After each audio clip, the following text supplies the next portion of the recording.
Okay, magpapatuloy tayo sa ating pong pag-aaral patungkol sa paksa na pinamagatan nating The Sin as It Really Is.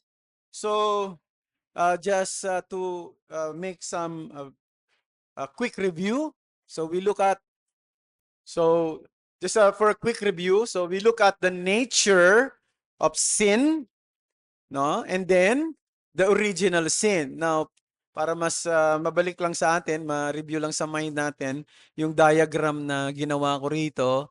So si Adam, nung siya ay nagkasala, may dinala siyang guilt, no? Pero hindi lang guilt kundi corruption.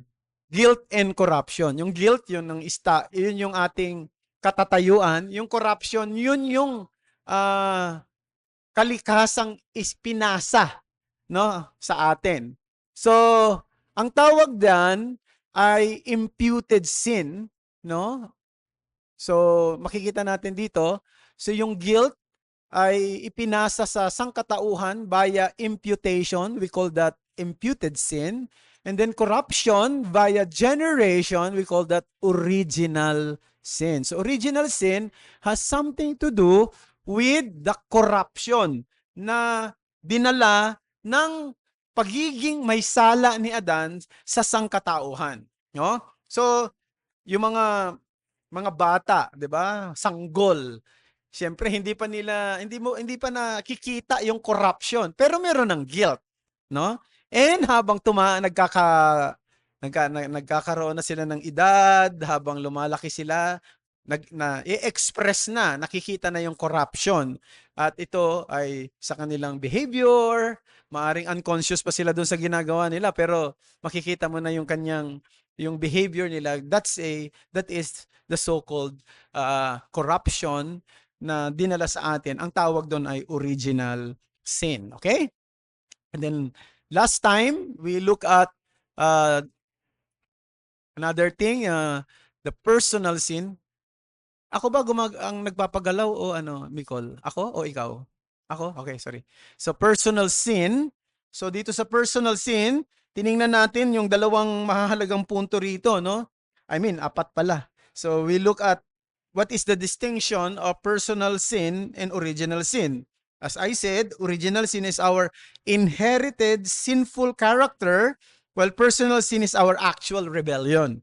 The actuality of sin. And then, tiningnan din natin yung definition niya. And definition is anything in the individual's internal state. That is the thought, the disposition, and on external deed that is not in conformity to or in violation of the law of God is personal or actual sin.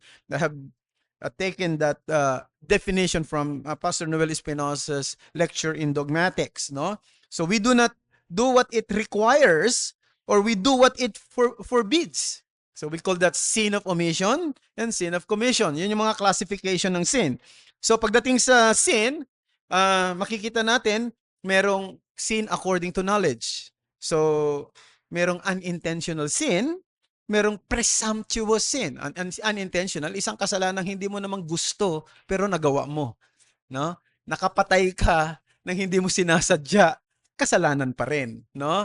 Nakapilay ka nang hindi mo sinasadya, kasalanan pa rin, no? Nakagawa ka ng, sabihin na ambush ka ng isang situation. At merong presumptuous sin, ito yung sin of defiance. Ibig sabihin, it is sinning against full light of and knowledge. So pagdating sa Bible, makikita natin, malinaw naman na ang kasalanan ay kasalanan, ano man ang kulay nito, ano man ang nagawa mo, gano'n man kaliit, gano'n man kalaki. Pero we still believe merong degrees ang sin. Merong degree yan. At kung merong degree ang sin, we also believe na merong degree ang punishment. Hindi nga lang natin alam, pagdating ng araw, paano ipapunish ng Panginoon yung mga nandun sa hell, no? In terms of its degree. But there is a strong assertion from the scripture na meron talagang tinatawag nating degree of punishment. As well as, I believe that there would be degrees of blessedness in heaven, no? Okay, another thing, sorry, hindi pa tayo, wala pa tayo dyan. Tiningnan din natin yung tinatawag natin according to orientation of offense, merong sin of commission. When you say sin of commission, you violate the law of God, no? Isipin, yung kung ano yung sinasabi ng Panginoon, na hindi tama, talagang ginawa mo. Ang tawag yan ay sin of commission. Pero meron namang, alam mo dapat mong gawin, pero hindi mo ginawa. Sin of omission, ano? You fail to do what God requires you to do. Meron namang tinatawag na personal level, sin, level of thought and attitude, kasalanan nandito lang sa utak. Pero naman yung deeds, nagawa mo mismo, meron naman yung lifestyle na yan, tinatawag na drunkenness, addiction, di ba? Kleptomania, yung nahuhulog sa yung siguro katulad ng mga corrupt na official natin, garang ganyan, parang napupunta na yan sa ganyan. Simula sa maliliit yan eh. And then, meron tinatawag na level of reprobation, that is, these are the people nakakagawa ng mga extreme perversity ng kasalanan, nagkaroon na ng moral numbness, like yung mga serial killer, mga terrorist, no? And then, last time, we look at the repercussion of sin. What is the repercussion? Tatlo yun, madali lang tandaan. Sin corrupts, sin captivates, sin confuses. Tatlong C, no? Corrupts, captivates, ibig sabihin, pwede kang alipinin ng kasalanan, and confuses. Yung dati na alam mo kasalanan, malinaw sa'yo, ngayon, parang hindi mo na makita na kasalanan kasi patuloy mong ginagawa. And then you justify the sin that you're doing. Before, pag nagawa mo, nakukonsensya ka pa. Ngayon, wala na. Parang unti-unti nang nagnanumb. At to the point na hindi mo na makita kasalanan ba ito o hindi. Because you are trying to justify what you are doing. So that is the power of sin sa buhay ng isang tao. Kaya nagpapasalamat tayo sa Panginoon sapagkat biniyayaan niya tayo ng kaligtasan, ng kapatawaran, at din ang Holy Spirit sa buhay ng isang totoong Christian para lumaban sa kasalanan. Andiyan pa rin ang kasalanan. The presence of sin is still there. And yet, God gave us the power to resist. God gave us the power to avoid. God gave us the power, di ba, na to say no to sin. No? So, that's the thing that we have to remember. And the only proper step after sinning, as I said last time, is to repent immediately. Not to wait. Not to give in to time. No, not to give in time, to give in time to settle. Siguro, sige, magbibigay muna ako ng ilang linggo o ilang buwan bago ko itapusin ito. Naku, pag ginawa mo yan, hindi ka talaga matatapos na. Baka dumating yung time na ayaw na ng utak mo, pero ginagawa pa rin ng kamay mo, ng paa mo, ng bibig mo. 'Di ba? Yung mga addict ganyan eh. Siguro yung ibang mga addict ayaw na rin naman nila nung ginagawa nila, no? Pero yung katawan nila hinahanap na ito. Nahihirapan na sila. Kaya the only proper step after sinning is repent. Tumalikod, no? Pagsisihan at humingi lagi ng biyaya sa Diyos. Ngayon, this morning, we will be looking at another topic, social sin. Now, the subject of social sin is not being discussed in many classic systematic theology books. If you will be reading systematic theology books like mga kilalang systematic theology na ngayon na sinulat nila Louis Berkhoff, nila na Wayne Grudem, no? Yung mga magagaling na mga theologian sa panahon natin ngayon. Bihira kayo makakita ng chapter doon about social sin. In fact, merong isang actually non-reformed systematic theology na Christian theology ang pangalan na sinulat ni Millard J. Erickson, no? Meron siyang siya pa ang merong bahagi na doon sa kanyang aklat na about social sin. Kaya mahalaga rin na pag-usapan natin ito kasi it is clear na the effect of sin is not only true among individuals but even in the community and society as a whole. Ang kasalanan, may epekto yan sa lipunan. May epekto yan sa sa pangkalahatan, no? Sa community. Kaya malinaw yan, kaya tulad halimbawa noong nagkasala si Achan, remember Achan? 'Di ba noong nagkasala siya na meron siyang mga tinatago na mga kasangkapan, ano nangyari? Yung Israel natatalo sa kanilang pakikipaglaban. Nagugulat nga si si Joshua, ano ba nangyayari? Kasi imagine mo, tinalo nila yung Jericho, 'di ba may yung pinabagsak nila yung Wall of Jericho. Pagkatapos nung yung kalaban nila, yung pangalan ng maliit lang na city yun, AI ang pangalan eh. Natatalo sila. What's wrong? Yung pala, merong isang tao na gumagawa ng kasalanan. Naapektuhan lahat. So, tingnan natin dito na ang kasalanan ay merong tinatawag nating catalyst effect. At yung catalyst effect, hindi lang yan minsan isang tao, dalawang tao, sometimes community. No? And sometimes, society and minsan buong bansa pa nga. Kaya maganda ring pag-usapan natin itong issue ng social sin. 'Di ba? The Bible speaks not only a personal sin, actually, but a corporate sin. Corruption, for example, is not just personal sin, but a structural one. Very, very structured na itong corruption eh. 'Di ba? Sinasabi nga nila, pag nagtrabaho ka sa custom, sigurado may corruption na kaagad doon, no? No, sabi nila hindi ko naman alam pero marami na nagsabi sa akin. In fact, I have I met a pastor, may pastor nung araw dito sa San Pedro, naging kaibigan ko. Once upon a time, siya ay pulis sa custom. At talagang sabi niya, pastor talagang parang Parang yung corruption, parang bahagi na ng gawain ng mga nandoon mismo sa departamentong ito. Hindi na ito isang bagay na parang magugulat ka kasi yun na, gano'n na yung practice. Kaya pagka ikaw ay magiging parang iba, parang ikaw ang kontrabida, no? Something like that. So, in fact, sa history, yung tinatawag na slavery. So once upon a time, yung slavery ay isang legal practice 'yan.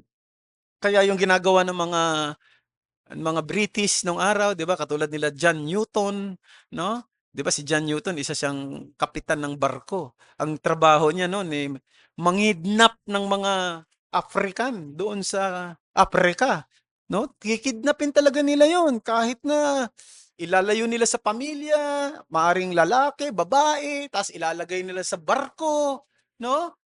At siyempre, tatali nila yung mga 'yon.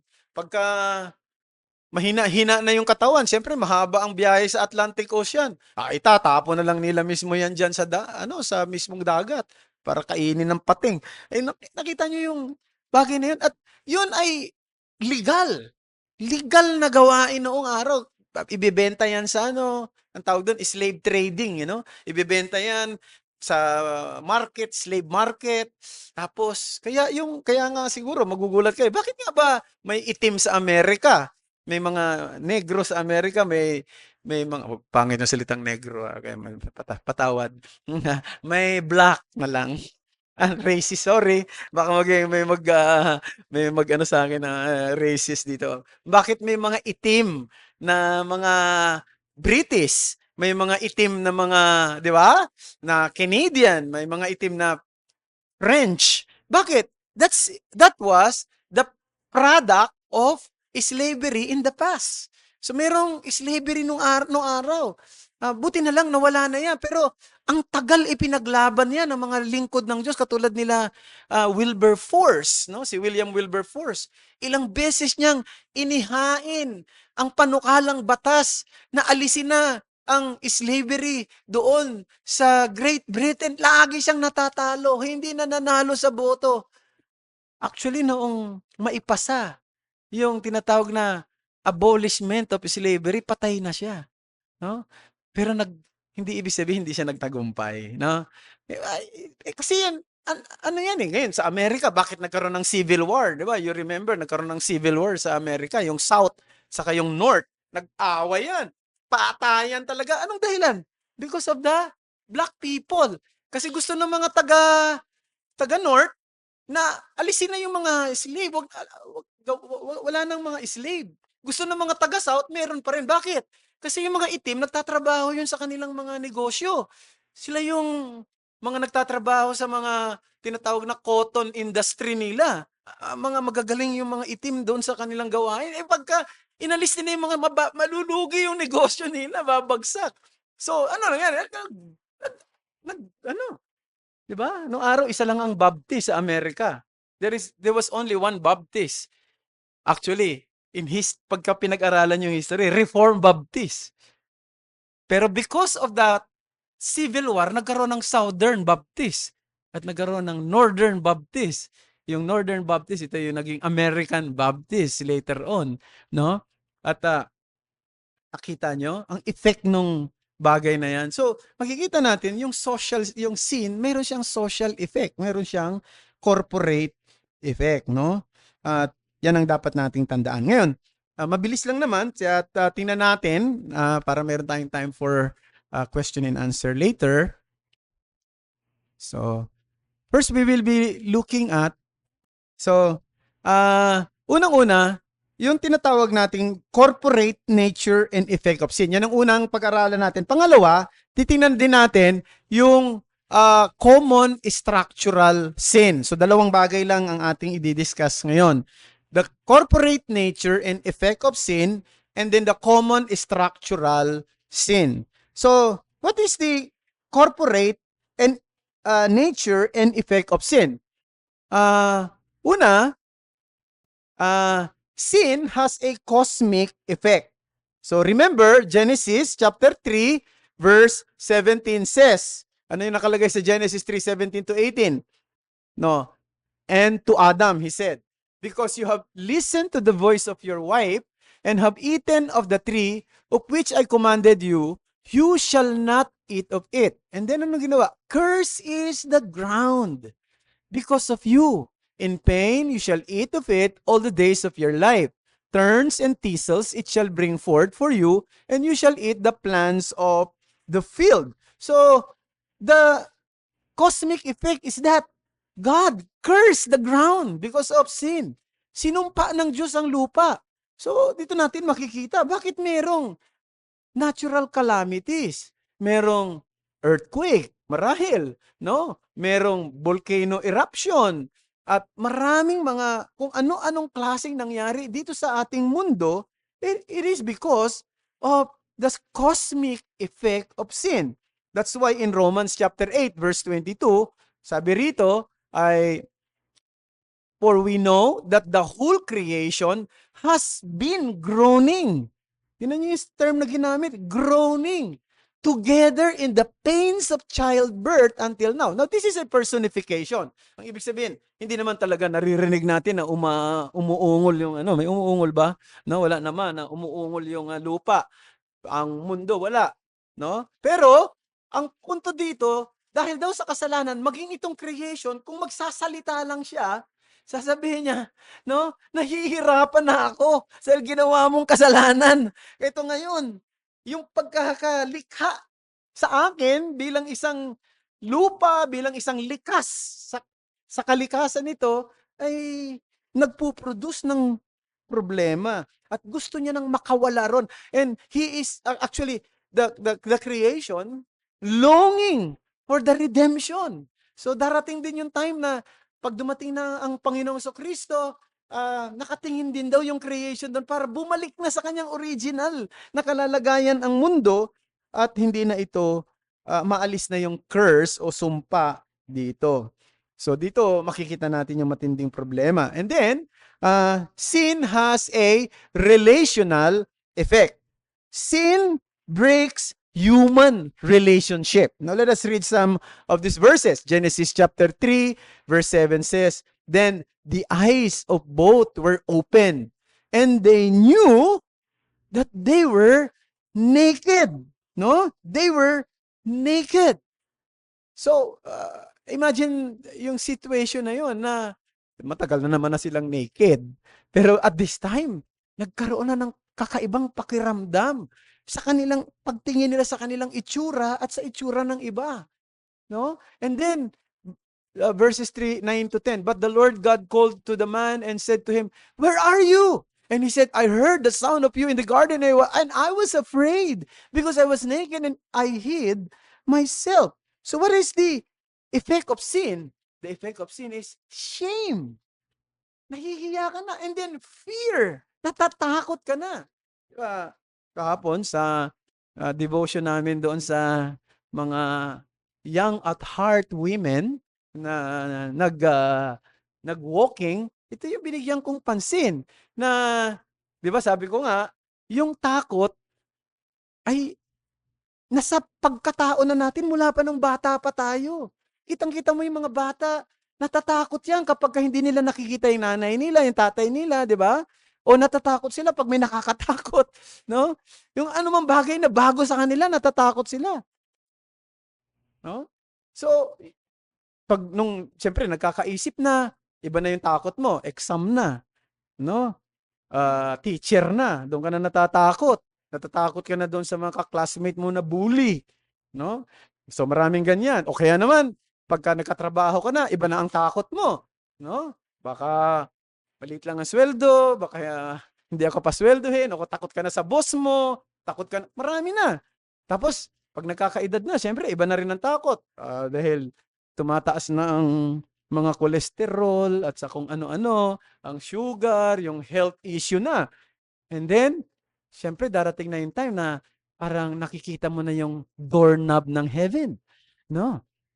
Yung iba nga, baka nakakapit na sa doorknob ng heaven. Di ba? Lahat yan epekto ng takot. Bakit? Dahil sa kasalanan. Walang takot. Nung nilikha tayo ng Diyos, walang takot. Pero dumating ang kasalanan, nagkaroon ng takot, ng hiya ang tao. So, hindi ito isang bagay na maliit, no? Merong tinatawag na relational effect ang sin. And then, sumunod ay national effect. What is the national effect of sin?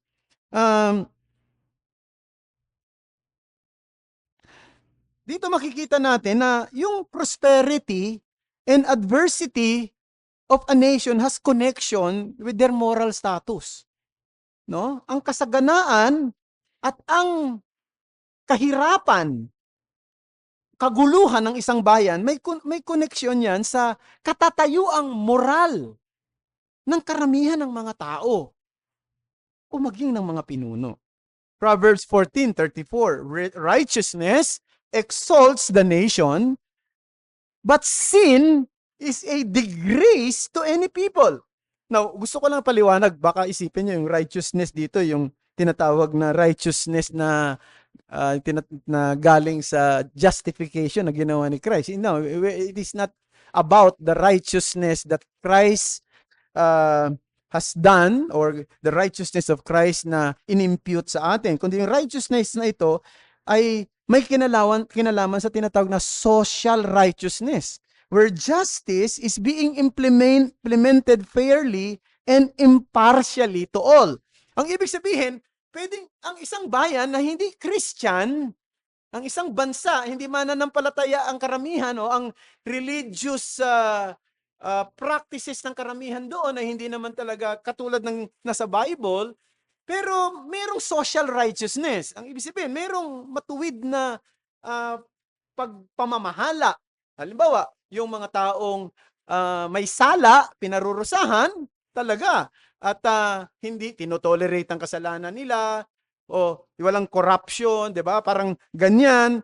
So, halimbawa lang, 'di ba? Tulad ng Japan, Japan is not a Christian nation. Pero maunlad ang bansang ito.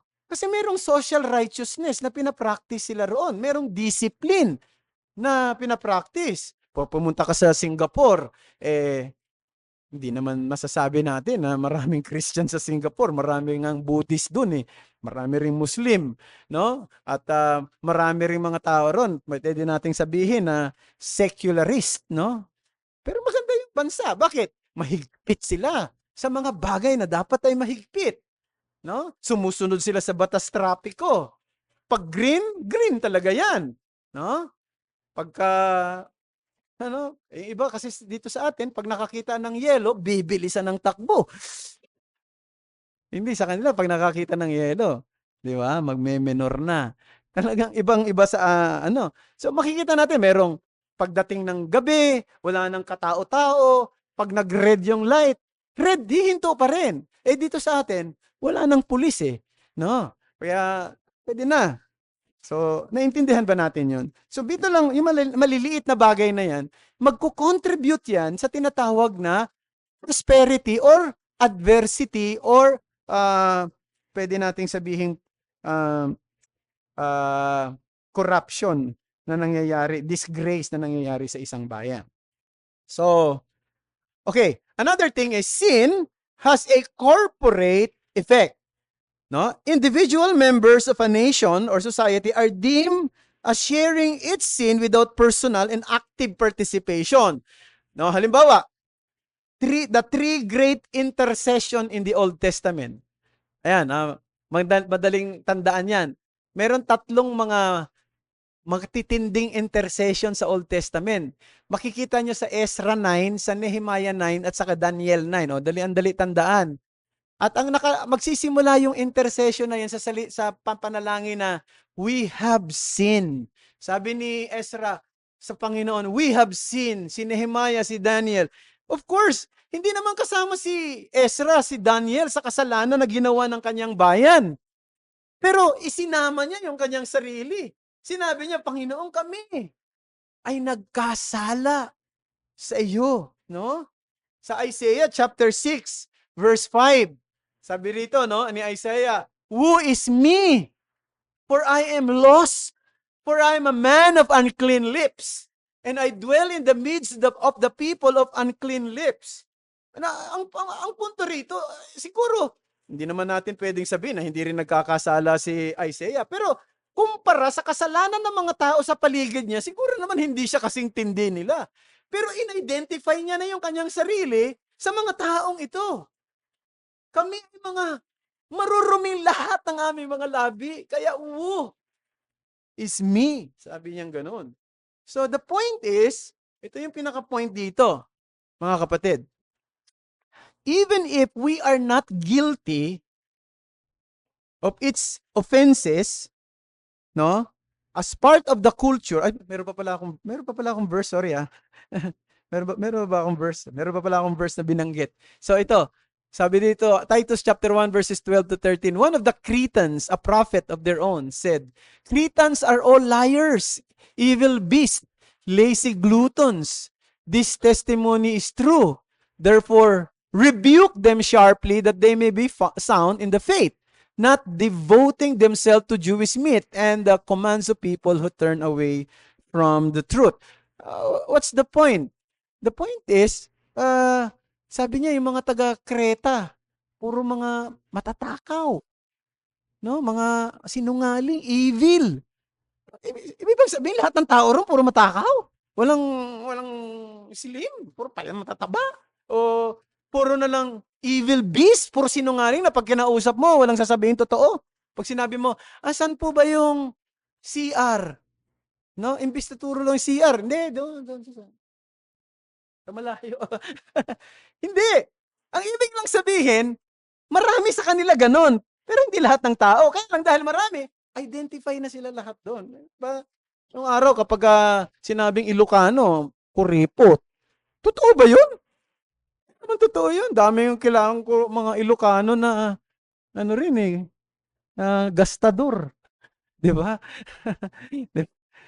Marami. Pag sinabi nung araw na ano, no, patawad kay Pastor David, mga Ilonggo, lasinggero.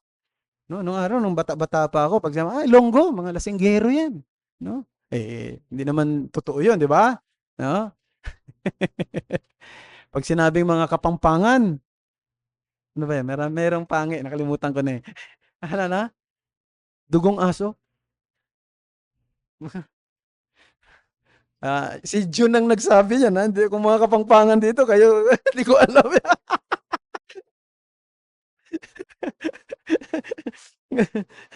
Okay.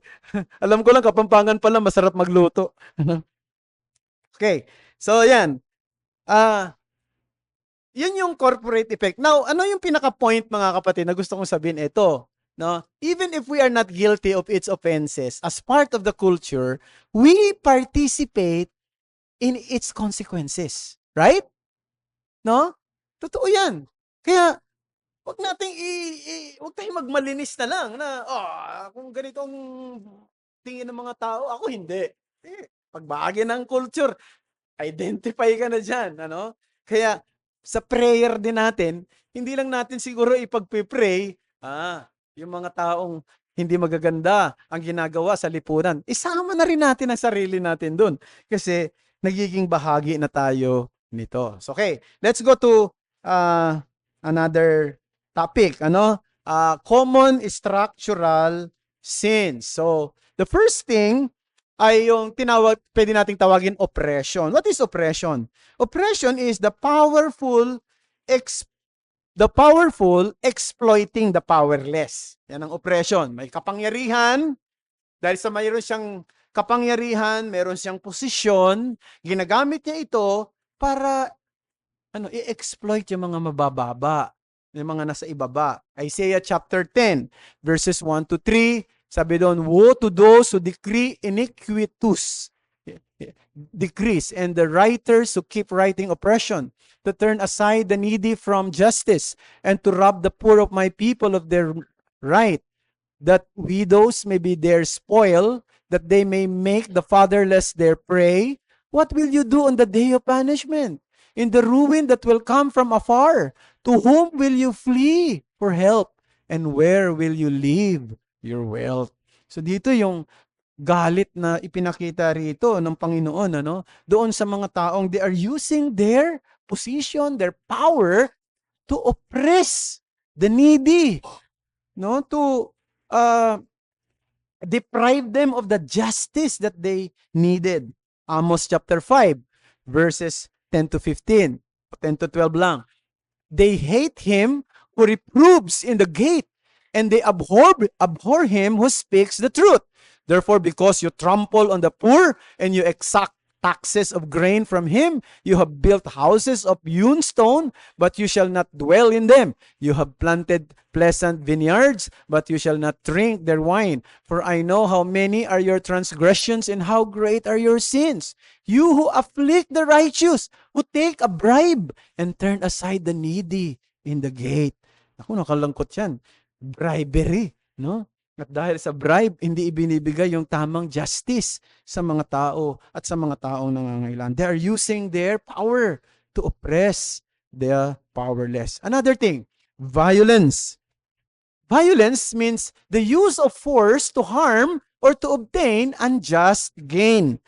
No? Amos chapter 1, Amos chapter 2, verses 4 to 5. Thus says the Lord, for 3 transgression of Judah, and for 4, I will not revoke the punishments, because they have rejected the law of the Lord, and they have not kept his statutes, but their lies have led them astray, those after which their fathers walked. So I will send a fire upon Judah, and shall devour the stronghold of Jerusalem. I'm not sure if I'm using the right verse, ano? I have here Amos chapter 1, verses 3. Siguro kasama na yan sa pagkaantok ko kagabi. Pero ang punto ko lang mga kapatid, the common structural sin that we can observe nowadays ay yung ginagamit yung kanilang kapangyarihan o yung gumagamit ng force para saktan yung iba at makapag-obtain ng unjust gain. Another thing is covetousness. Ito. Sorry. Meron pang verse. Mali yata yung akin na. Okay, now let's. Ayan. First of all, then I urge the supplications and prayers, intercessions, and thanksgiving be made for all people, for kings and all who are in high position, that we may lead a peaceful and quiet life, godly and dignified in every way. This is good and pleasing in the sight of the God of our Savior. I have kalito-lito yata ako. Anyway, it's also a good verse because, we have to pray for our leaders and for those who are in the positions, because they can use their position to what?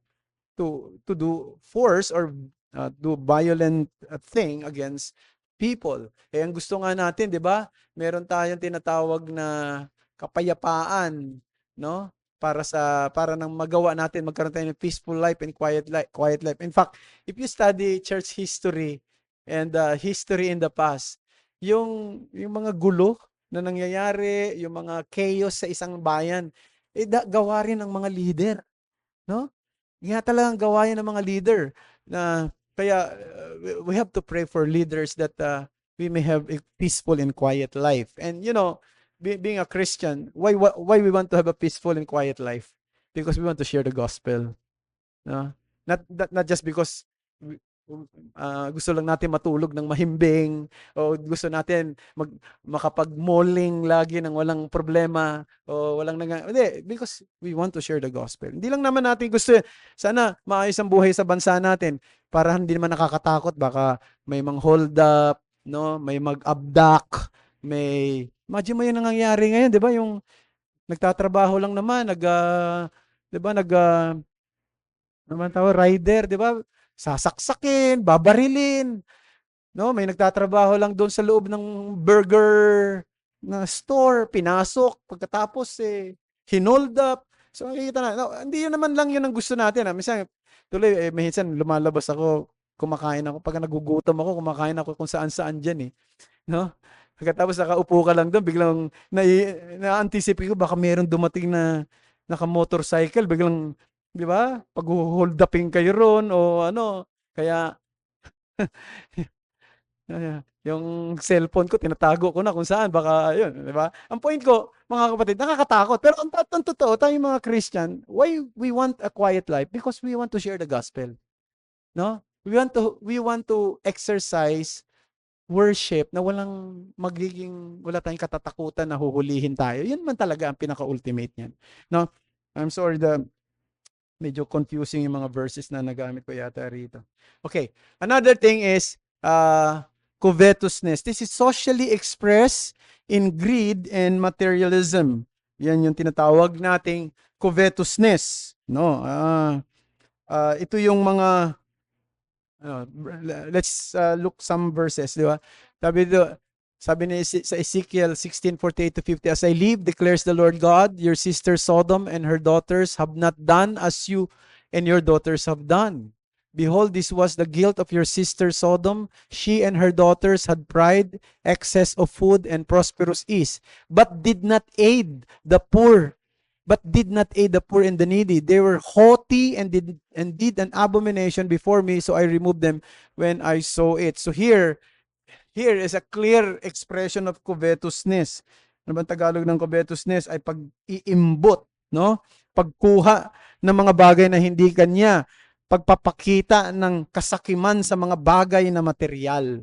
So ano yung pinaka-lesson natin ngayon, mga kapatid, sa pagtatapos? Ito pa pala, mayroon pang verse. My brother, show no partiality as you hold the faith. Ito sa mga Christian naman. Kasi pwede rin tayong maging covetous at maging katulad ng mga taos na sa ating lipunan.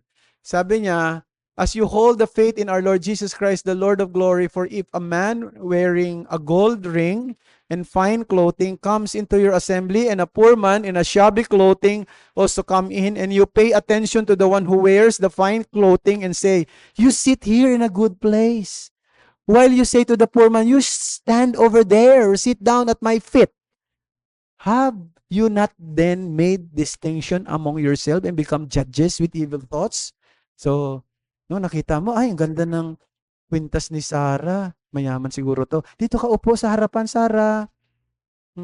Okay. Ay, butas-butas ang damit. No? Diyan ka na lang sa likod. That's partiality, di ba? That is, you are expressing partiality based on material status of a person, the materiality of the person. So, that's something that we should not practice. In fact, that's why in my belief, no, although I would not want to accuse those churches na they have services for the masters and they have services for the yung mga helpers and gardeners. No? Kasi I've been there, ano? I've been in that kind of I mean, I saw and I was able to preach sa mga ganyang klase ng churches. Yung mga sa umaga, ano, yung mga mayayaman, sa hapon mga mahihirap, no? Bakit? Bakit? Hindi sila hindi sila socially, wala silang meeting of the minds? Wala silang ano, social tawag nito, equality? That's bad. No, because in the Bible, you can see the master and even the servants, the slaves, they worship together in the church. So pagdating sa church, walang bossing at wala rin namang ano bang trabaho mo, no?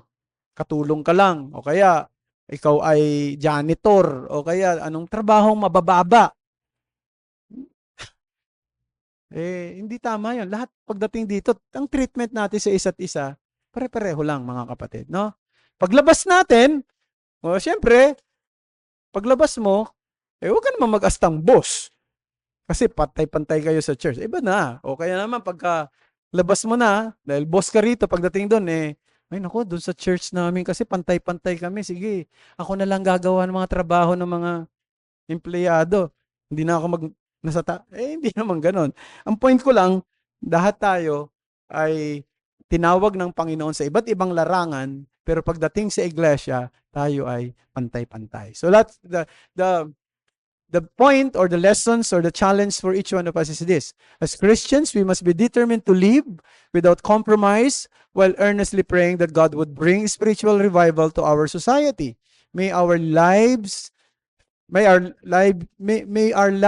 faithfully reflect the gospel as we seek His transforming work in our community. So this is something that we have to pray, no?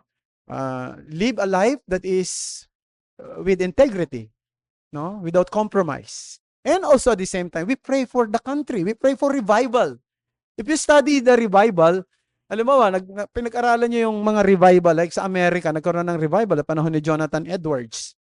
Nung nagkaroon ng revival sa panahon na ito ni Jonathan Edwards, maging yung mga bata sa lansangan, no? Na ang supposed to be mga bata pinag-uusapan puro laro, no? Ang pinag-uusapan patungkol sa Diyos. Pinag-uusapan patungkol sa mga bagay na may kinalaman sa Kanya. No? So, makikita natin may effect eh. May effect talaga kapag karoon ng pagbabago sa lipunan. Kung ang mas marami ay makakakilala kay Kristo, may effect din yan sa lipunan na kanyang kinagagawa. Si John Wesley at saka si Charles Wesley, nakilala sila. Dahil doon, di ba, nagkaroon ng French Revolution. Ang isa sa susunod na mangyayari daw noon, British Revolution na. Anong ginawa ni John Wesley? Nag-preach siya sa buong Great Britain, nakasakay sa kanyang kabayo, nangaral, hindi natuloy yung revolution. No, ang ibig sabihin, kaya marami mga social scientists hanggang ngayon, pinaniniwalaan nila kung ba't hindi natuloy yung revolution sa Great Britain because of John Wesley, the Wesley brothers. No? Dahil sa kanilang hangarin na at sa tingin nila, mayroong malaking papel ang ebanghelyo ni Kristo sa pagbabago ng isang lipunan. No, mga kapatid. No? Kaya, wag nating i-give up ang message ng church. Ang message ng church, gospel. Hindi politics. No? Ang message ng church, gospel. Wag nating i-give up yan. Okay?